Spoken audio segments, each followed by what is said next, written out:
Solution-focused leadership is different from problem-focused leadership. I know many leaders and managers who started out in their new jobs as being a manager or being a leader, and they end up being a troubleshooter. Saying, and they state, that's not what I wanted when I started this job. I had these nice ideas on how to move the organization ahead and everything. And I end up being a troubleshooter, one problem after the other. And what I became is somebody who is repairing what's wrong in the organization and repairing what's wrong with the employees all the time. And the only time I actually see my employees is when there's trouble. And then they come and say, okay, and now we want you to solve it. So this is part of, let's say, the old-fashioned idea of the leader or the manager being the boss or being the hero.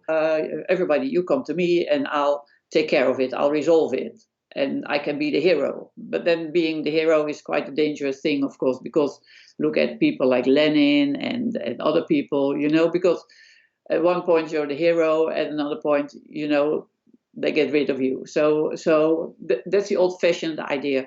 Then there was this other other reaction, like servant leadership.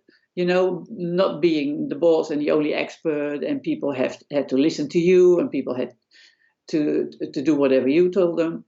To servant leadership, maybe you've heard of servant leadership, which means that you became the facilitator for the employees. But then nobody, and no manager or no leader only wants to be a facilitator, So sometimes you have to step forward, sometimes you have to step back.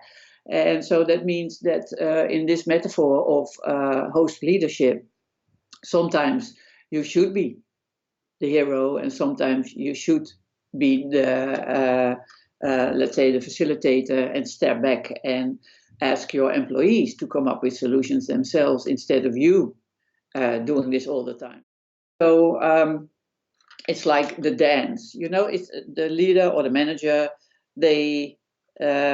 it's like a dance they do. Sometimes they have to step forward, like taking initiatives, for instance, or inviting people, but sometimes they have to just step back and